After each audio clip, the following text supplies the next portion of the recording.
Salam kerahiman. Hari ini 23 April. Kita akan baca dari 992, 1059 dan 1065. Kita mulai ya. Dalam nama Bapa dan Putra dan Roh Kudus. Amin. 992. Aku melangkah maju menapaki kehidupan di tengah pelangi dan badai. Tetapi kepalaku menjulang tinggi memancarkan kebanggaan karena aku adalah seorang anak raja. Aku merasakan bahwa darah Yesus mengalir dalam nadi-nadiku dan aku telah menaruh kepercayaanku pada kerahiman Tuhan yang agung. 1059. Yesus menyuruh aku melakukan novena menjelang pesta kerahiman ilahi. Maka hari ini aku memulai novena itu dengan wujud supaya seluruh dunia bertobat dan mengenal kerahiman ilahi. Sehingga setiap jiwa akan memuji kebaikanku. Aku menginginkan kepercayaan dari segala ciptaanku. Doronglah jiwa-jiwa untuk menaruh kepercayaan yang besar kepada kerahimanku yang tak terbatas. Biarlah jiwa yang lemah, yang berdosa, tidak takut menghampiri aku. Sebab, kalaupun dosanya lebih besar daripada butir pasir di seluruh bumi, semua itu akan tenggelam dalam lubuk kerahimanku yang tak terhingga. 1065. Yesusku, dukunglah aku apabila hari-hari sulit dan berawan tiba, hari-hari pencobaan, hari-hari penderitaan. Apabila penderitaan dan keletihan mulai menghimpit ragaku dan jiwaku, topanglah aku ya Yesus dan berilah aku kekuatan untuk menanggung penderitaan. Jagalah bibirku jangan sampai melontarkan kata keluhan kepada ciptaan. Hatimu yang maha rahim adalah harapanku. Aku tidak memiliki suatu pun untuk membela diri kecuali kerahimanmu. Pada kerahimanmu bertumpu seluruh kepercayaanku.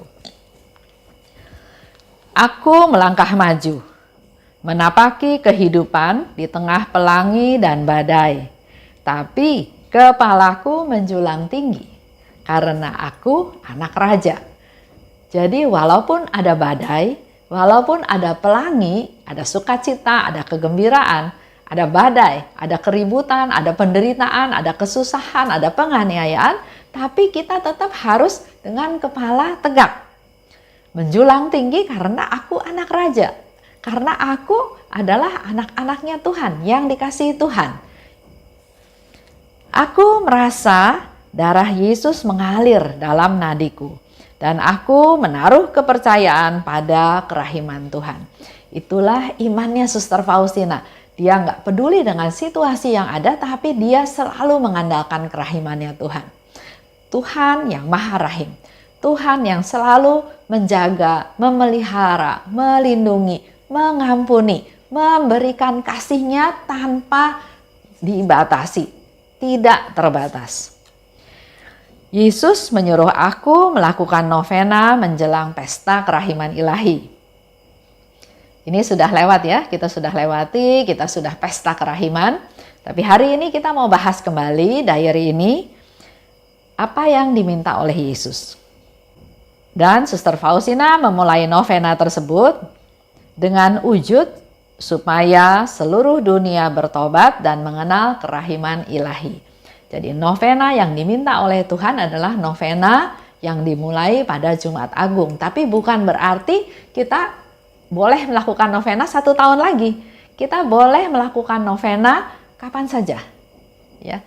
Dan dengan wujud-wujud yang terserah yang kita mau ajukan. Tapi di sini Suster Faustina katakan dengan wujud supaya seluruh dunia bertobat dan kenal kerahiman ilahi.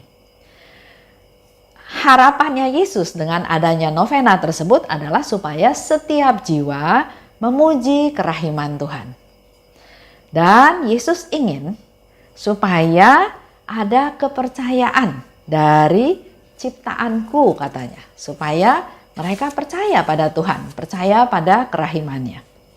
Yesus minta lagi pada Suster Faustina untuk mendorong jiwa-jiwa ini untuk percaya pada kerahiman Tuhan yang tidak terbatas.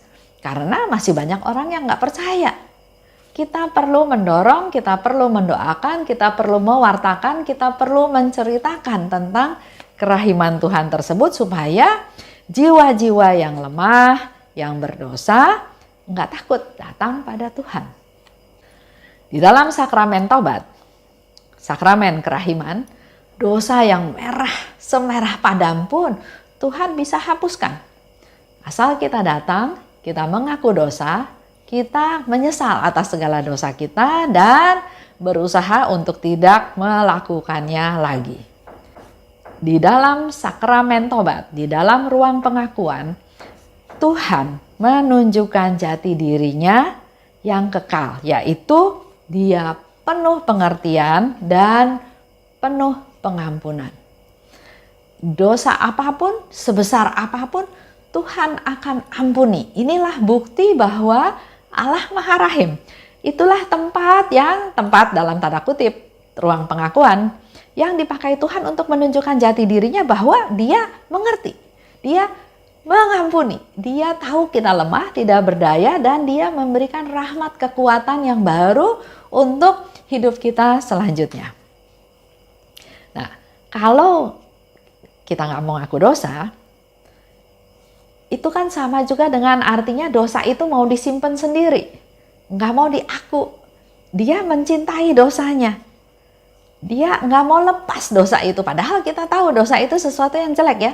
Dengan kita nggak mau ngaku dosa kan terkesan seolah-olah saya mau tetap keep dosa saya. Nggak boleh ada yang tahu. Biar saya tetap berdosa. Apakah kita mau jadi orang seperti itu? Padahal kita tahu Tuhan merindukan untuk menyucikan kita. Tuhan rindu untuk menyembuhkan kita manusia berdosa. 10:65, oh Yesusku, dukunglah aku apabila hari-hari sulit dan berawan tiba. Sekali lagi dalam hal ini Suster Faustina enggak minta Tuhan, hindarkan saya dari gelombang, hindarkan saya dari penderitaan, hindarkan saya dari yang enggak enak. Tapi di sini Suster Faustina katakan, kalau hari-hari sulit dan berawan tiba, hari-hari pencobaan, hari-hari penderitaan, topanglah aku. Berilah aku kekuatan untuk menanggung penderitaan. Jadi bukan untuk dihindari, tapi justru melalui kejadian, melalui situasi yang ada yang kita hadapi, kita justru minta rahmat baru dari Tuhan. Karena Tuhan rindu melimpahkan banyak rahmat. Dan maka kita bisa minta rahmat kekuatan, rahmat kesabaran, rahmat pengampunan supaya kita mampu dalam hari-hari penderitaan tersebut, dalam hari-hari penganiayaan tersebut. Jagalah bibirku, jangan sampai melontarkan kata-kata keluhan pada ciptaan. Jangan suka mengeluh. Hatimu yang Maha Rahim adalah harapanku. Aku tidak punya sesuatu pun untuk membela diri, kecuali kerahimanmu. Pada kerahimanmu bertumpulah seluruh kepercayaanku. Ini menjadi satu masukan buat kita semua, buat terus memakai hari-hari yang kita diberi oleh Tuhan, hari-hari besok, hari-hari yang akan datang untuk terus mendidik diri kita, belajar supaya kita makin bertumpu pada kerahiman Tuhan.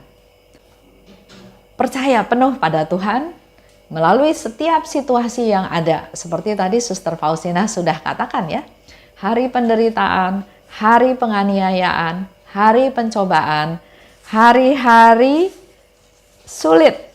Dan juga kalau hari yang berawan tiba, selalu mengandalkan Tuhan. Karena itulah tema di bulan April ya, kita belajar untuk mengandalkan Tuhan. Justru melalui situasi yang kita hadapi, kita menjadi punya sarana untuk semakin hari semakin mengandalkan Tuhan. Yesus, Engkaulah andalanku.